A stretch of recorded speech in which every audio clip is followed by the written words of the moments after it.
Le drame de l'Afrique, c'est que l'homme africain n'est pas assez entré dans l'histoire. La conclusion, c'est que l'Afrique n'a pas d'autre alternative qu'entre le préservatif ou la kalachnikov.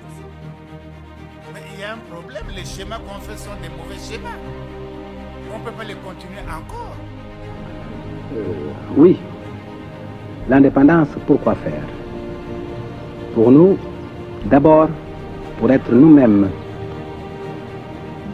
pour être des hommes africains, avec tout ce qui nous caractérise, mais en marche pour une vie meilleure. Tout leadership qui vous enseigne à dépendre d'une autre race est un leadership qui vous asservira. Tout leadership qui vous fait dépendre d'une autre race est un leadership qui vous rendra esclave. Présente devant vous aujourd'hui tel que j'étais le jour de ma naissance, un homme noir.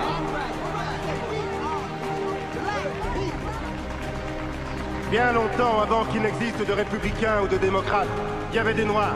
Bien longtemps avant qu'il n'existe des francs-maçons, il y avait des noirs. Bien longtemps avant qu'il n'existe de juifs ou de chrétiens, il y avait un peuple noir. Et même en un temps où il n'existait pas encore d'Amérique, il y avait des noirs. Et quand l'Amérique aura depuis longtemps disparu, il y aura encore un peuple noir. Quand il n'y a plus de règles, c'est la loi du plus fort qui l'emporte. Et au fond, soyons simples. Pour être libre dans ce monde, il faut être craint. Pour être craint, il faut être puissant. La nation, pour cela, doit être plus forte. Car c'est à la nation avant tout de défendre la nation.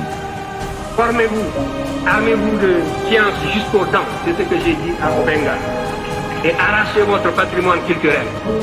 Il n'y a qu'un seul salut, c'est la connaissance directe.